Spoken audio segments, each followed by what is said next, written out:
One.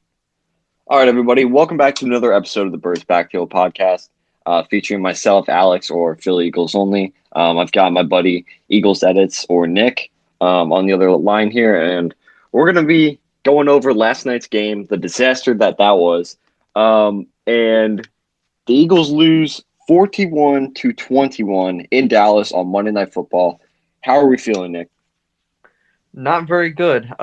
First of all, hope everybody's doing well, and I guess not well after this game, but it was bad. I mean, all around, no matter what way you look at it. I mean, I only saw one bright spot in this game, and it was Javon Hargrave and Fletcher Cox up the middle of the interior of the line. I mean, besides that, it was just an abysmal game. Coaching was one of the worst coaching jobs I think we've had. You could pair it up with any coaching performance of Doug last year, and it's right there with it. I mean, it was bad. The running game, I saw a stat. They ran the ball 3 times to running backs yesterday. That's the least amount in 2 decades of any NFL team. That's the least for the Eagles all time as well. I mean, that's just unacceptable. I don't know how you go into a game and you run the ball 3 times. Like, you're not like at that point, you're not even acknowledging that that's a position on your football team, and that's just really beyond bad coaching. And then as far as the quarterback goes, I mean, the quarterback play, and people will look at the stat sheet, 300 yards, 65 completion percentage, 2 touchdowns. That's not reflective of how he played at all. I mean, I thought he was outright abysmal. Like, he was bad. I mean, missing throws, the timing is completely off. He stares down the first receiver. He leaves the pocket too early, and he doesn't let the play develop. He underthrows every deep ball. He can't hit it unless the dude has the corner completely torched, left in the dust. I mean, it was just bad all the way around. I could go off forever on it, and it's just there's very little to take from it that's positive. Yeah, I fully agree with everything that you just said. Let's go over the coaching first, though. Nick Sirianni, what a disaster of a game. So the Eagles start off, not only Sirianni, we're going to get into Jonathan Gannon too, but the Eagles start off the game giving up, in my opinion, 4 straight touchdown drives. Because I thought that Dak scored on the goal line. Entirely. I totally agree. I don't know how they didn't call that. Mm-hmm. So you have a long week, okay? You have an advantage over the Cowboys because the Cowboys don't have as much film on your coaching staff as you do on their on their coaching staff, right? So you know their offense more than they know your offense. How you let this happen? How you let almost 50 points drop on your head is unbelievable, dude. I've never seen anything like this. Complete incompetence from the coaching staff. Running the ball 3 times is embarrassing, okay? And not only that, too, but putting your players in horrible positions to succeed. Like, I just don't understand all these fundamentals that Sirianni was talking about. The Eagles lead the league in penalties for a reason, okay? They're undisciplined. They're making horrible decisions. The clock management was, I mean, I guess it wasn't terrible. But, I mean, there were some head-scratching moments. It's just unbelievable. This is one of the worst coaching performances I've ever seen as an Eagles fan. How do you run the ball? How do you run the ball less than 5 times? It's just embarrassing. You have, in my opinion, one of the most explosive running backs in the league, okay? You can make an argument for him being a top 10, top 15 running back, okay? I'm talking about Miles Sanders, obviously. Yeah. And he gets the ball 3 times? No, sorry, 2 times. 2! What? That's embarrassing. It's pathetic.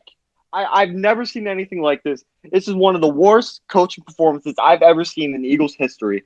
And I've been a fan since I was 7 years old, okay?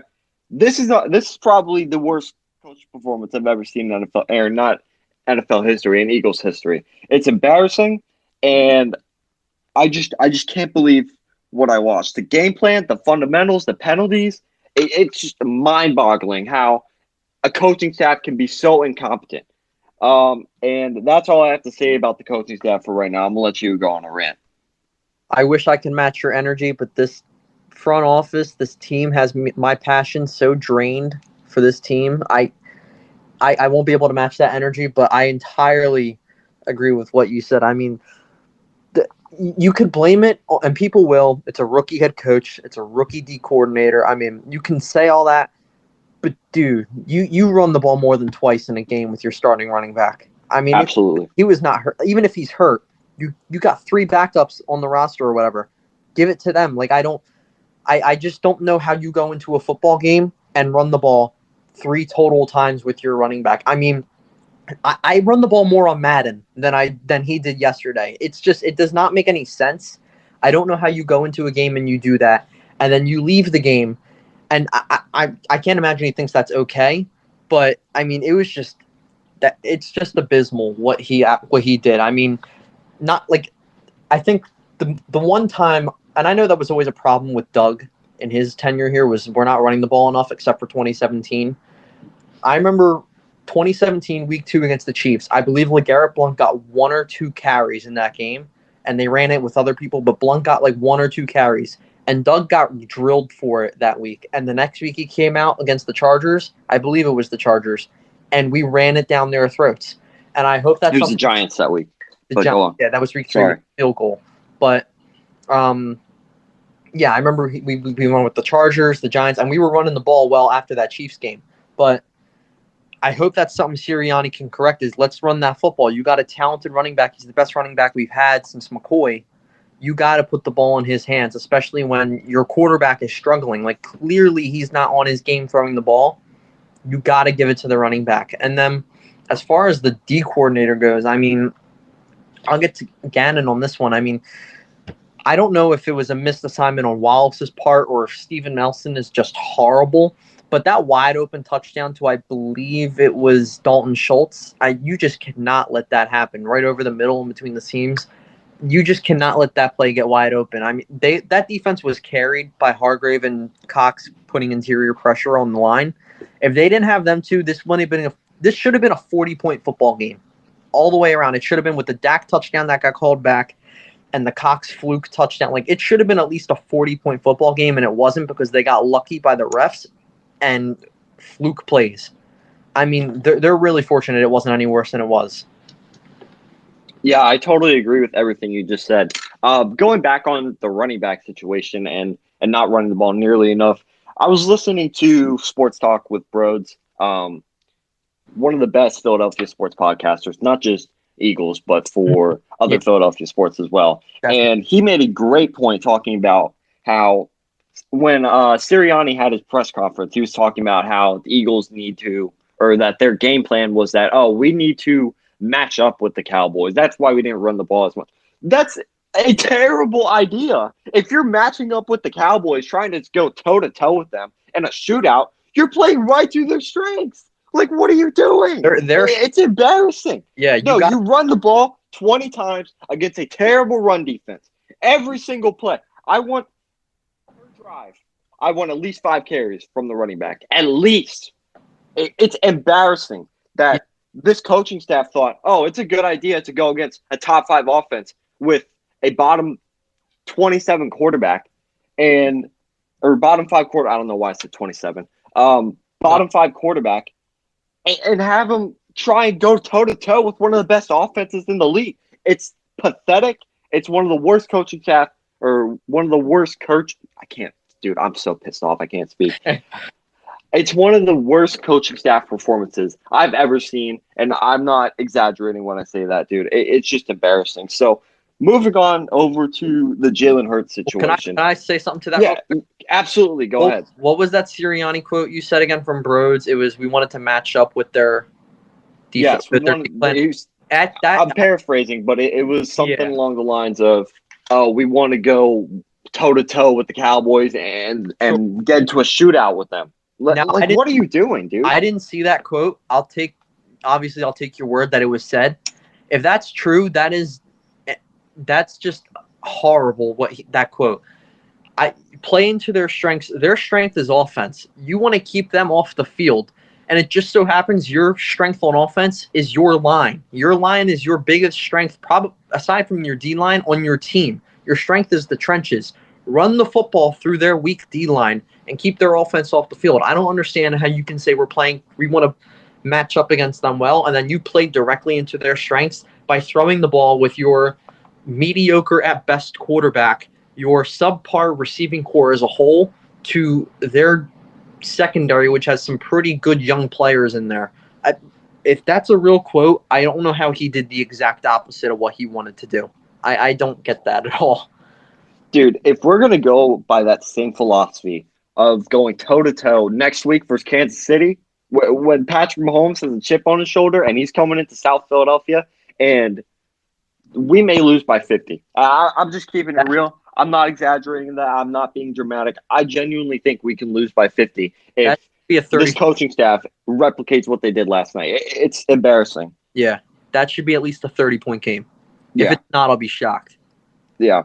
Moving on to the quarterback situation. This is a situation that depresses me because, and I know you weren't as high on Hurts as I am, and that's not to say I was high on Hurts coming to the season, but I thought that there was a realistic chance that he could be the quarterback of the future. I'm out. I'm out on Jalen Hurts. I'm done. I'm mentally clocked out. I'm done. I'm over it. The little experiment, it's over. I don't care. I don't care what he does the rest of the season. From what I saw last night, that is embarrassing. Like you said earlier, the stats, I don't know if you said this when we had to restart the podcast, or if it was the new podcast that we're doing, but the stat sheet doesn't tell what happened. It does not. It's embarrassing. The pick six was dreadful, locking onto your receivers, running when you don't have to, scrambling all the time. It's just mind-boggling how somebody could think that this is a good idea as an NFL quarterback. The arm strength is terrible. It's just the velocity on balls. They don't travel as fast as they should be. He can't throw receivers open. It's embarrassing, dude. It's pathetic. And I'm not mad at Jalen Hurts because there are just some limitations to it. Limitations to his game. But you are what you are.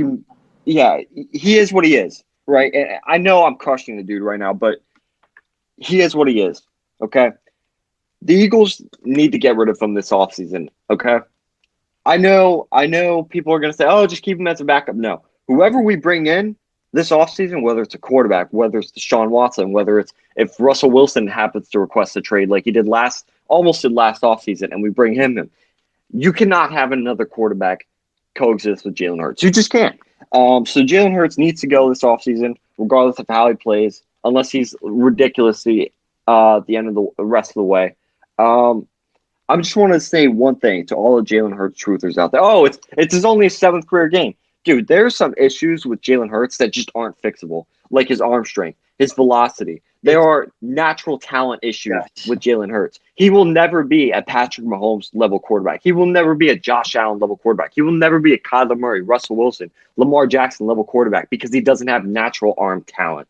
And if he's going to be this bad, there's no reason to keep on to him if he's going to be in the range of, like, let's say, his absolute ceiling. And I'm not comparing him to this player, but I'm just saying where I think I would rank him amongst other quarterbacks is around the top 12 range, sort of like Kirk Cousins, that sort of range. If that's the absolute ceiling, there's no reason to not move off him this offseason. And I don't think he has the arm Kirk Cousins has. Yeah, I think so. I think that's fair. I think that's fair as well. Now, granted, Hurts has more mobility than a Kirk Cousins. Yeah. He can do some things that Kirk Cousins can't. But I'm just speaking just based off ceiling. Yes. How good a player can be. I don't think Jalen Hurts will ever be better than where Kirk Cousins is right tiered at. Yeah. I totally agree. There's a lot of stuff I can piggyback on with that. I mean, as far as you mentioned the natural born talent issues, you're totally right on that. I mean, and not to go back to Wentz, but the issues with him last year, it was never he's not talented. It was that he's just doing everything wrong. And you like the I think it was called the butterfly toe or foot, where the foot was pointed out and he was throwing the opposite way and the ball's like going in the wrong direction. And you might remember that from, I think Baldinger did a video on it. That stuff's fixable. The motion of your arm when you're throwing, like that, the release of the ball, like that stuff's fixable. How much velocity you put on the ball because you're not strong enough to get the ball out like that, that's not fixable. You can't fix stuff like the Jalen Hurts issues. That stuff's just not, it's just who he is. You cannot change half of that stuff. So the Eagles are stuck with that. they'd have to put him in an absolute perfect position to succeed, and even then, I don't know if he would. That's just the truth of it with him. And then I saw someone in my comments today say, you have to give him a chance. You have to give him a couple years. Look at what happened with Josh Allen. Jalen Hurts can't sniff the arm talent that Josh Allen has. He's Right. in a fraction of that talent. So, I just don't want to hear it from Jalen Hurts fans say, you got to give him another year. You got to give him this. Like, no, I want to see, if I could see Minshew next week, I would love it. At this point, I want to see Gardner Minshew and see what he would do. I disagree with that. I don't know. I guess you got to give Hurts more time. But, I mean, if Gardner, what do you think happens in that game yesterday if Minshew's in? Do you think they're any worse? I don't think they're any better. I don't think.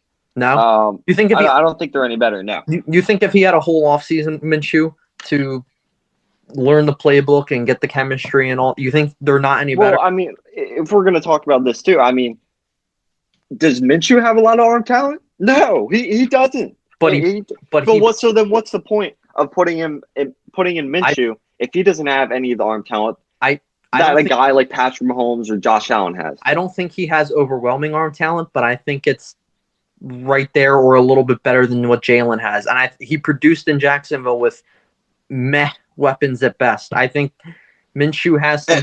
The Eagles' weapons are better? Like, what? I mean, they're not any better, and they don't get used enough. I mean, Smith, he's barely getting the ball. Miles, obviously, he's not getting the ball. But, I mean, maybe they're not much better, but I can't imagine they'd be any worse with Minshew. My thing with the bench Hurts for Minshew thing is that going into this year, we weren't looking for what we have in Gardner Minshew because we think we know what we have in Gardner Minshew. We think he's a career backup. And I hate the argument that Hurts has only played 7th game, but I mean, it is sort of true. It's true. He has only played 7 games. I think he needs more time. I think we need more film on him. I think I would have him play the rest of the year. And if he's terrible, then we're going to get a high draft pick and we're going to go get Matt Corral, or we're going to trade them for Deshaun Watson or Russell Wilson, request a trade, or maybe draft Sam Howell or Carson Strong or one of these new quarterbacks coming out of the draft. So I just don't think there's a point in benching Minshew or Hurts for Minshew because we know what we have in Minshew, right? No, I agree, and I think part of benching him for Minshew is to see if there's any improvement with a new quarterback under center, sort of like what they did yesterday when they inserted Hurts. Then at that point, you see how much of the issue is Hurts or how much of the issue is the team. Because if Minshew starts to play better, then you understand, okay, well, maybe it was the quarterback that was holding us back. That's sort of what happened last year with when they put Hurts in for Carson. He had that Saints game and that Arizona game, and people were thinking, well, maybe it's just Carson holding us back. I think in the long run, people kind of realized Carson wasn't good, but the team sucked. And I think if you put in Minshew this year, and let's say he played better than Hurts has, maybe you see that it's kind of Hurts holding us back, or maybe he plays even worse, and then it's just, okay, the team sucks, and so does the quarterbacks. I think that's all you're really getting out of putting a new guy in there. Yeah. Okay, I mean, those are fair points as well. I just don't see the purpose because I think going into this year, and I know I'm kind of beating a dead horse because I was going off over this earlier, but I just don't see the purpose because I think we know what we have. No, I Gardner agree. Minshew. And a franchise QB out of Minshew or anything. I think he's a bridge.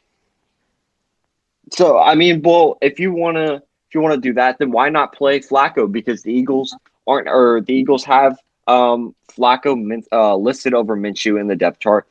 They think he's a better quarterback, so why not play Flacco instead of Minshew?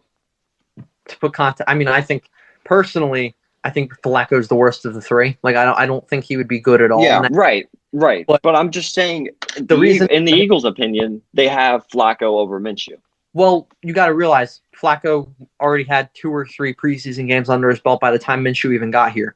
So Minshew, he's only been here about a month or so. He needs time to learn the playbook, to build the chemistry, and they're not just gonna bring in a new guy and then sit the veteran they brought in to be their backup. That would be pretty disrespectful to Flacco. Not that they owe anything to him, but it would kind of be defeating the purpose of why you brought him in. So I can see why Minshew's the QB3 on the chart. I wouldn't be shocked if Minshew's the only one still on the roster in 2022. Oh, I could absolutely see that, by the way. Yeah. I think, I know I said this earlier, but I could totally 100% see Jalen Hurts leaving after this year because I don't think whichever quarterback that they bring in, they can coexist with Jalen Hurts. So moving on I to agree. the rest of the team, there was a lot of bad outside of Sirianni and Hurts last night. We can start with the offensive line. Obviously, Sayamalu's hurt. Landon Dickerson was seen wobbling out of AT&T Stadium, and that's really unfortunate because the guy has so much talent. And you're wondering, I know he struggled last night, but you have to wonder if coming back from the ACL hindered his play a little bit last night. There was also, I'm trying to think. Oh yeah, the penalties on the offensive line were frustrating. Um, but I think I think we can both agree that this offensive line is never going to stay healthy as long as they have Brooks and Lane on the right side of that line, and it's so old. Yeah, I mean, first off with Dickerson, I don't think the coaching staff did him any favors. There was a play yesterday. I think it was Micah Parsons got to Hurts, and they had Dickerson pull all the way from the right, all the way outside to the left, and he got beat, but he barely got a hand on Micah because Micah's just insanely fast as an athlete. I mean, that's just putting your rookie guard who's coming off an ACL injury in his first start in a really bad position. I mean, if that's Brooks, sure, that play is probably made, but Dickerson is not Brooks yet, so you can't put your rookie guard like that in that type of position. It's just bad coaching again from their part. Is it still Jeff Stoutland that's the OL coach? Yes, it is. Yeah, I mean, the penalties, it's not acceptable. It falls on him. It also probably falls on Sirianni. And again, you can credit that probably to a young coaching staff that, he's a rookie head coach and the teaching of discipline probably is not there yet. And especially with the younger players that, it's not Lane that's the issue. It's not Brooks or Kelsey that's the issue. It's the younger guys, Dillard, Dickerson. So the young coaching staff, it kind of reflects in that regard as far as penalties, lack of discipline, stuff like that. Yeah, I totally see what you're saying. Now moving on to the wide receiver group. Oh boy, I can't wait to hear this, or can't wait to say this. But starting off at wide receiver one, Devontae Smith. I thought he had a decent game. He did drop that one pass over the middle. He slipped obviously on the Trayvon Diggs pick six. I think it would have been an interception the other way. Maybe not a pick six. Maybe Devontae tackles him. But for the most part, I thought Devontae looked decent. Rager is a disaster. He is pathetic. I've seen absolutely nothing from this guy. Quez Watkins is literally a better wide receiver, and he's a 6th-round draft pick. Rager doesn't even look fast.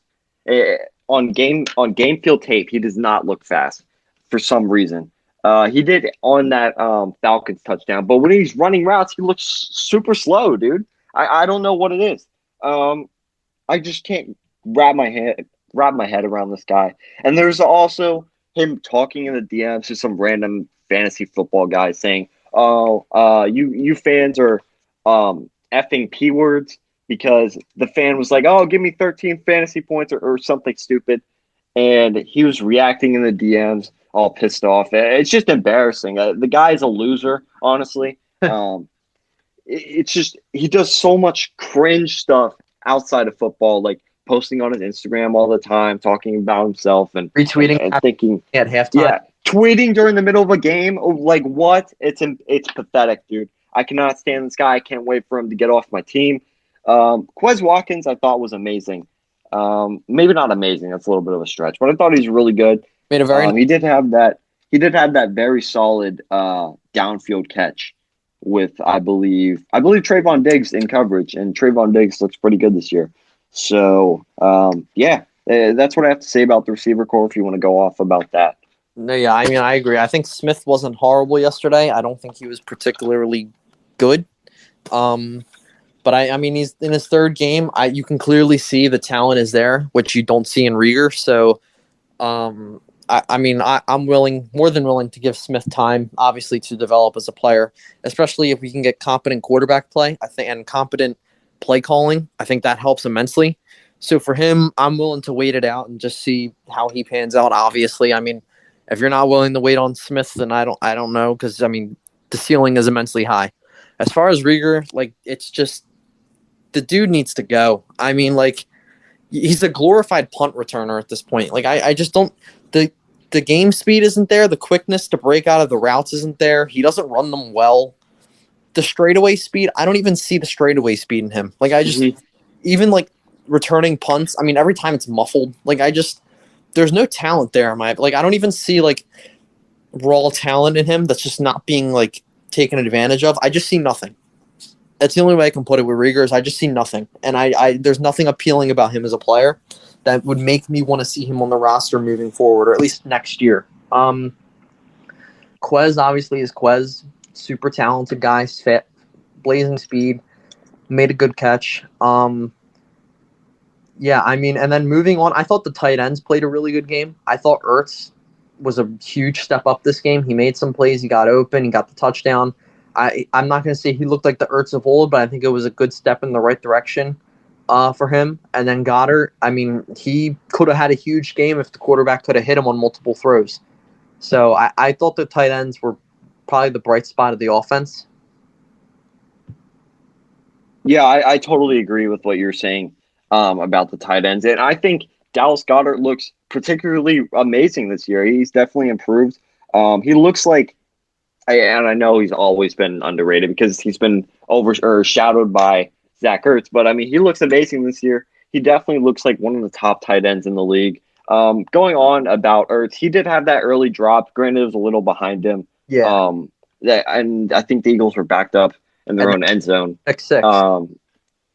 Yeah, it should have been a pick six. You're right. Yeah. It went right through his hands. Now, granted, like I said before, it was a little bit behind him, but that's still, as a former All-Pro tight end, that's you got to catch that. Make. Yeah, absolutely. But other than that, he had the wide open touchdown. That was really nice. One thing that I have to say about Ertz is I just feel like I thought I would expect just a little bit more from him, because he's not the super athletic guy, but he's always been super crafty. And that's why I thought I wouldn't see him fall off to the degree that we've seen him fall off. Yeah. He's always been super crafty, understanding route concepts, understanding the defense a lot of time more than the quarterback. And that's not a knock on Carson. I'm just saying how good and how smart of a football IQ Zach Ertz has. Brilliant. Yeah. So I'm surprised to see Ertz fall off this hard. But yeah, and I agree with that, because I think in the last pod that me and you were on together, it might have been week 1, we talked about Ertz, and I think it was me that mentioned he reminded me of Witten, because Witten was playing to 35, 36, but he was still getting open practically every single play because he knew the holes, he knew the gaps, he knew how to get open, he knew his routes. And Ertz, I said it, Ertz always reminded me more of a Witten than a Kelsey, because he is talented, but he's not a dominant talent like those guys. But he just was very crafty, and he's always been praised as a really good route runner. I mean, Ertz at his best, you could argue, is a top 5 route runner of all receivers and tight ends in the league. Like, you could legitimately have made that argument when he was in his prime. So for me, like you said, it's just super shocking and puzzling as to why he doesn't produce, because his game has always been, the crafty stuff and not the raw talent. Yeah, I totally agree with that. Moving on to the defense, I thought that Darius Slay kind of had a rough game. I'm not going to lie. Well, maybe not a bad game, but I didn't think it was a good game by any means. I mean, he was just I thought he was allowing a lot of short stuff and a lot of annoying stuff, like 10-yard passes. And maybe that's a part of Jonathan Gannon's scheme that I'm not realizing. Maybe he's playing a softer zone, and he's just allowing, or the scheme is forcing him to not be in the position to make a play. But I didn't think it was a good performance by Slay regardless. Steven Nelson, again, on the long, almost touchdown to CeeDee Lamb on the opening drive. I think he was playing hard outside leverage, and maybe he was expecting somebody to be deep over the middle. I have to go back and watch that play and see exactly what happened. So you're saying it was Wallace's fault? I don't know for sure, but I want to say it was Wallace on that play. I don't know for sure, but I'm pretty sure. Regardless, he was expecting someone to be up there, because he wouldn't have played that far off if it wasn't. Right. My gut tells me Wallace, but I don't know for sure. Yeah. Maybe it was Epps too, because I know Epps did have some reps start the game. But regardless, I think Steven Nelson thought that there was going to be some safety help Yeah. on that long play to Lamb. Um, but regardless, I don't think it was a very good game for him either. Sort of the same problems with Darius Slay, Yeah. just allowing a lot of short, annoying stuff. And like I said earlier, maybe that's a Jonathan Gannon thing. I don't know. Um, And I know that was a Schwartz thing last year because I remember Slay was playing off practically every game last year, and that was a big thing that he said was like, I don't want to play off. I want to be right up on my man. And I think that eventually changed later down the stretch, but that's why Slay had a down year last year was because he was consistently having to play off. mhm. Yeah, I agree with that. Moving on,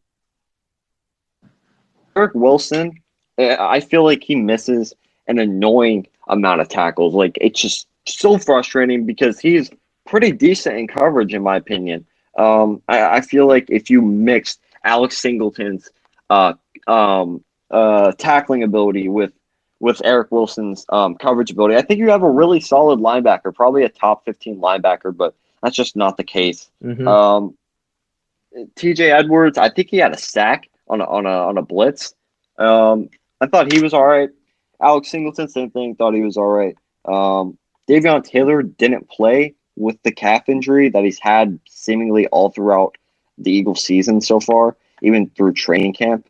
And he was having a decent training camp before he had the injury too. So that's annoying and frustrating. But linebacking core generally did not play well, in my opinion, last night.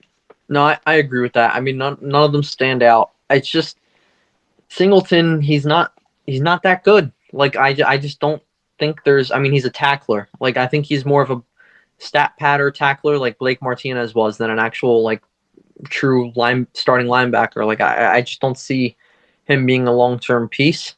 Wilson isn't a long term piece. I mean, I think he's an older guy, so he's probably here a year or two. I don't think. I don't think he's that old. I think he's around 26, 27.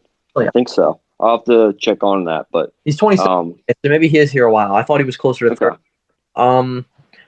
But I think it's they need to invest in a linebacker. Like they just need to go get a big name linebacker, either in the draft or in free agency or a trade.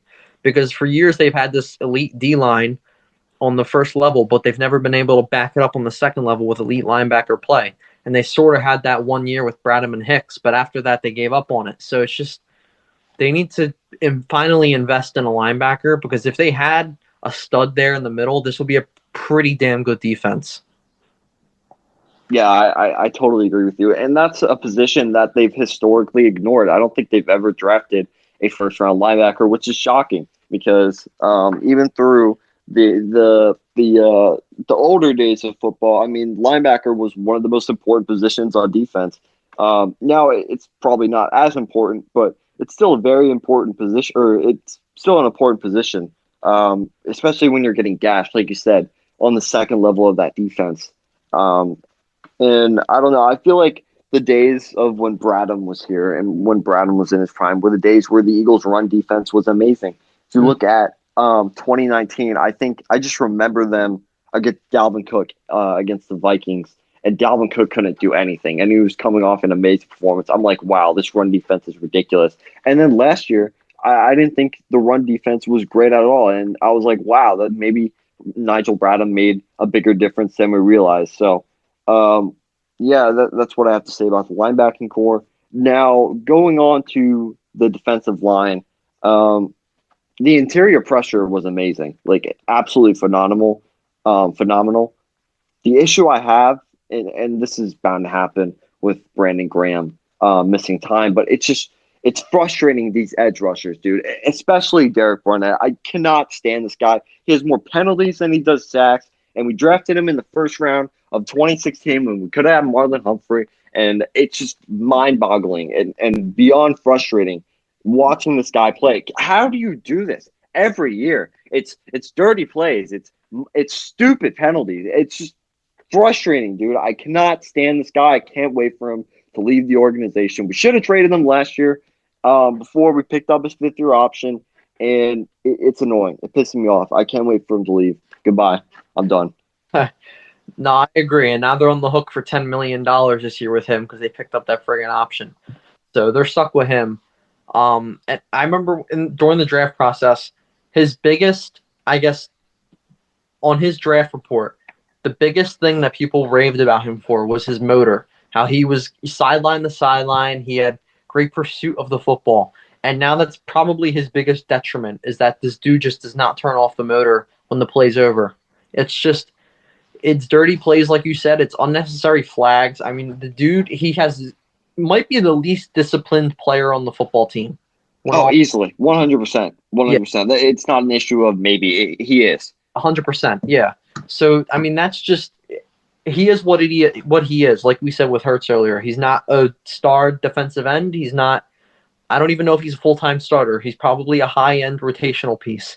Like his best season was probably his rookie year. Unfortunately, like it's just Definitely. what it is at this point. So he is what he is. And then I want to know where Ryan Kerrigan is because I feel like I haven't seen him on the field once, or at least I haven't realized he's been on the field. Like I don't know if he's made a play. I don't know if he's even getting snaps. I have to look at that. But I don't know where Ryan Kerrigan is, and I feel like he'd be more of an impact player, and that's why I just don't even know if he's getting on the field.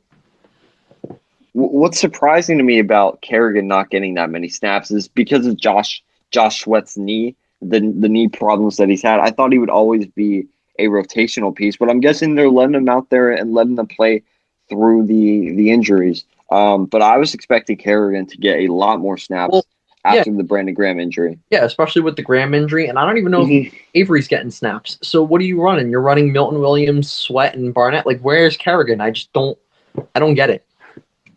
Yeah, what 100%.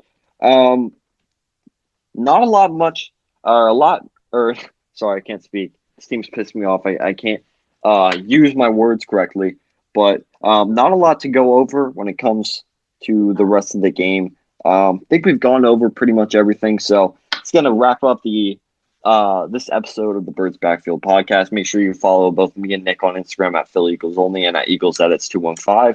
If you got anything else to say, Nick, let them know. No, I think we're all good. We're just get ready for this probably a beatdown from the Chiefs this Sunday, but we'll be back with another episode later this week and then following that game as well. Yep, absolutely. So, take care, everybody. Have a great rest of your day. Hope you enjoyed this podcast, and yeah, peace out and go Birds.